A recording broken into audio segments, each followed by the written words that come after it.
I had a client, she came to me and she was totally depressed. She was really feeling low about herself. She was feeling she has nothing to contribute to the world. But at the same time, there was this big burning urge in her to contribute to the world. And she did also feel that she had something really big to share. And she couldn't get those two things together. What was happening is that her own self doubts were eating her up.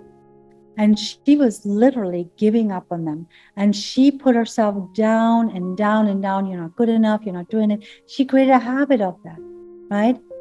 And because of that habit, her brain started to think, because the brain specializes to what you repeat, started to think everything that has to do with her not being good enough is relevant. So she'll let it in. So the brain actually let more information in that talks about her not being relevant or not being good enough than the other information where people are sharing how good she is and how wonderful. That was not being let in by the hypothalamus, and it was just not part of her experience. So she came and she said, I don't have anybody who speaks positive about me. I don't have anybody who believes in me. And then we started on this. We decided, what if your self-doubt was okay? What if we didn't fight that? What if we didn't say you have to become confident? What if we said you altogether do not matter? What if you put yourself out of the way? And then let's look at what's wanting to come through you. What is the gift you want to share with the world? What is it? And she could describe it. And she said, I see this healing center. I see retreats. I see people coming from all over the world together to receive healing, to do yoga, to do nutrition. It's a center for wellness that attracts many people from all walks of life.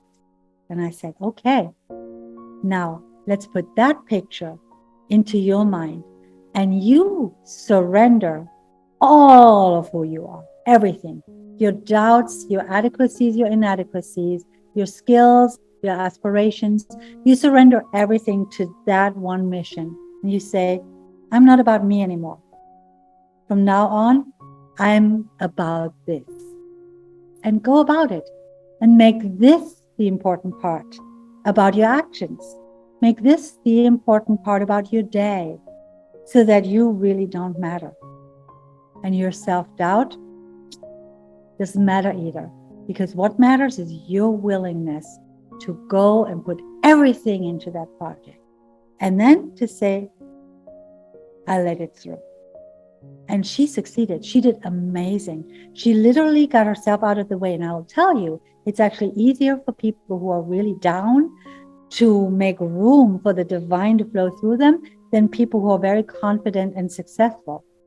So for her, it was actually easy to let go of her own little self and to say, there's something bigger that wants to come through me. I'm letting it.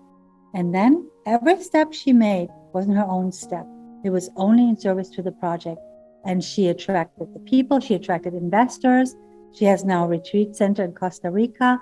She's building a new one in Argentina. And you can just let that happen. What you need to do is put yourself not only down like you're doing right now, maybe, but put yourself to the side and say, I am letting something bigger flow through me, and I'll make my life about that. And then her little self dissolved, her doubts dissolved, and her real self came back in. And at some point, it took her 3 years to actually identify with it. But after 3 years, she could identify with the work that she had done, with what she has given to the world, and she could call it her own, not of her little self, but of her higher self. This is my calling that I followed, and it is filled by the divine that informs me. And so it's owned by the divine who informs me. I hope this helps. I want to see you succeed. I want to see you get yourself out of the way and let the divine flow through you.